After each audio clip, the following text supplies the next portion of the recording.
what's the crack? What's the story with you? Part 8, the Bee Gees documentary. Let's go.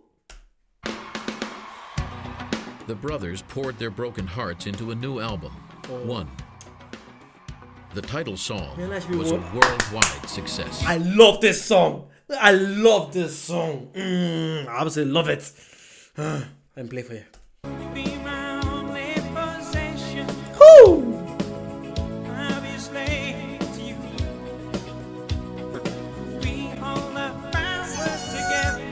Hey! Just me and you. Woo!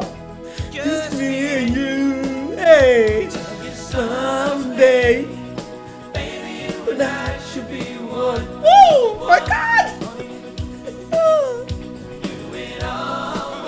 Hey! What a tune! The Bee Gees embarked on their first U.S. tour in a decade. I'm so sorry, but do you know what? I feel like in life, if you enjoy something, don't be afraid to express yourself. I enjoy listening to this, guys. I don't care what people think. If people don't like it, whatever, I don't care. I'm having a good time.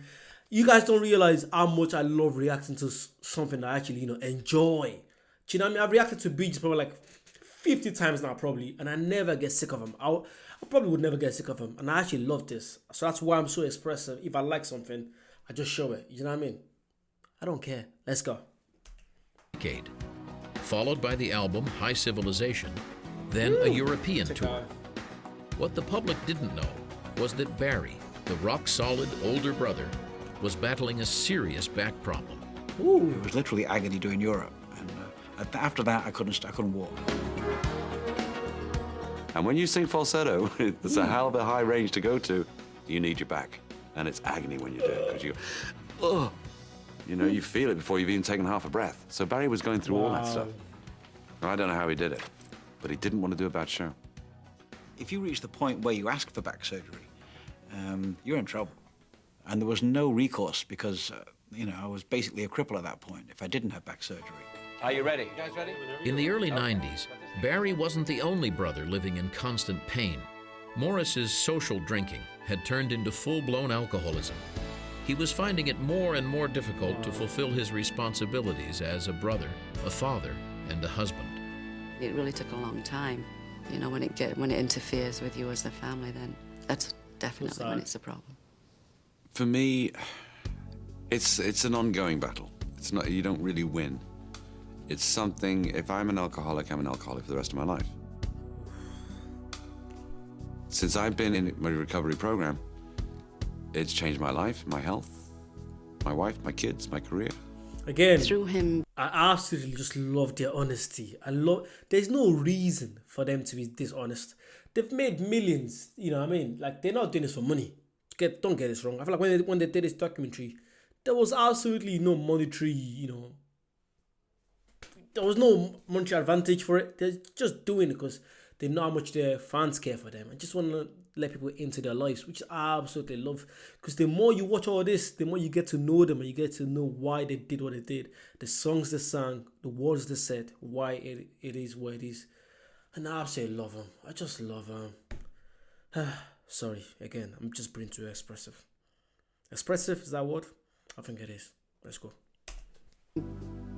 Being an alcoholic, believe it or not, we as a family are so much closer now. Wow. And learned so much.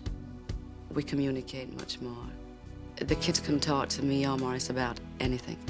And that makes us feel good, That's good. Especially the world that they live in, I mean, this is not an easy life for kids to be brought up in.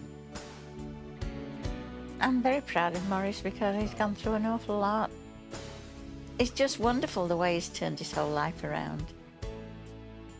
I'm in love with him more today than I was 27 years ago. Wow. And to have what we have now. And for him to have done what he's done. Wow. Makes me and the children really proud of him. Spouse, lover, friend. What was the last one? Companion. In 1992, to celebrate a year of sobriety, Morris and Yvonne renewed their wedding vows. We always talked about it one day that we would do it, but this was the right time and the right moment and the right reason. And it was a beautiful day. We have grown so much and learned so much about each other. I just feel very lucky, you know, that I have him actually in my life. And I never thought I would have said that 10 years ago. But that's true. I mean, I love him to death, you know. In 1992, Hugh Gibb, the father of this close-knit clan, the man who had guided the Bee Gees' career in their early years, died. Wow. Losing Andy was just like he died himself. And I think Dad really died of a broken heart more than anything. Because we felt more comfortable when Dad passed away because he was now with Andy. Oh. And obviously Andy needed him. That's such a different way of thinking of it. Do you know what I mean? That's wow. Obviously, Andy being the youngest, and obviously the dad being the dad every single time. That would give you, peace of mind knowing, obviously, he's not alone. He's got someone that's close to him, a family with him now. Wow. So we felt more comfortable about that.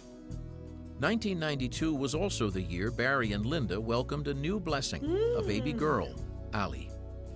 In the wake of the passings of Andy and Hugh, as well as the severe physical ailments that sidelined him, a little girl was just the tonic Barry needed. It stops you from feeling sorry for yourself. You have problems, but so does everybody else.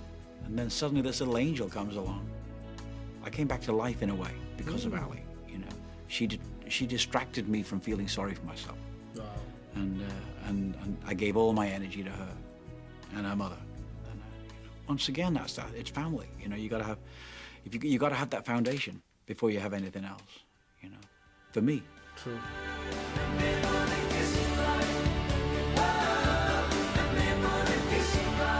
In 1993, the Bee Gees made their 22nd studio album, Size Isn't Everything. Even though they... Oh my God. So there's so many more songs I have to go. I didn't realize it. 22nd studio album. You guys are in for a treat. I'm gonna bombard your own page with Bee Gees reactions. Good luck to you. had racked up every imaginable sales and chart achievement and produced a remarkable body of work, the respect of the music industry, particularly in America, had eluded them. That was about to change.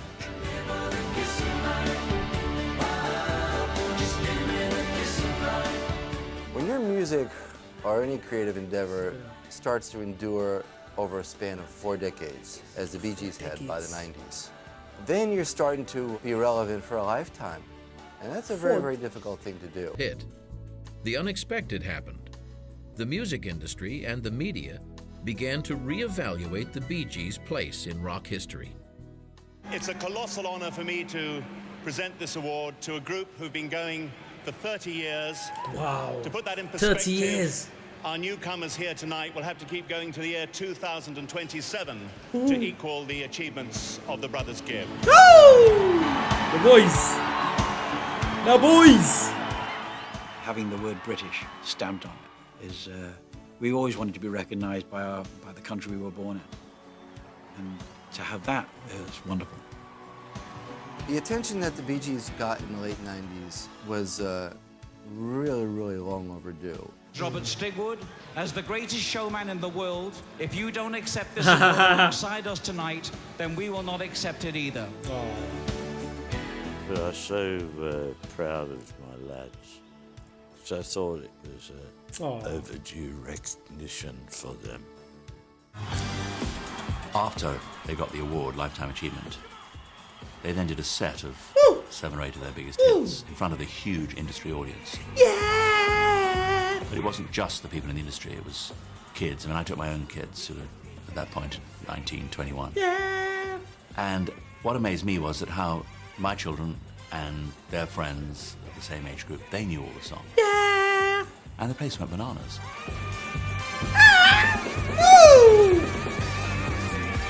Yeah! Because the youngsters had no preconceived thoughts about the Bee Gees other than their great songs. They've come back so often, they haven't been away, but if it could be said that they had a critical comeback, it was that night, I think, that kicked it into motion.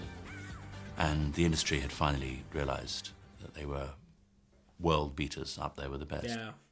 Oh, but 8 done. No, that was so fun. Irrelevant. That was so fun. I'm so happy.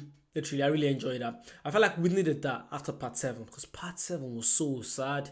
When Andy died, it was so sad. But now this part 8 kind of like lifted us a little bit. Do you know what I mean? A bit more happiness, which is what we needed after that. But yeah, let me know what you liked about that. What was your favorite part of that? I like the fact that, you know, they were actually recognizing in the UK, which is where, you know, like they said, where they were born. Because obviously they were born in, was it Liverpool, Manchester? No, actually they were born. It was Manchester, yeah. Then they moved to Australia. Yes. Was it Australia? Yeah. Yes, it was Australia. Melbourne, probably. Let me, you guys know. But yeah, thank you so much for watching. I really appreciate this. And I'll see you tomorrow on the next part. Bye-bye.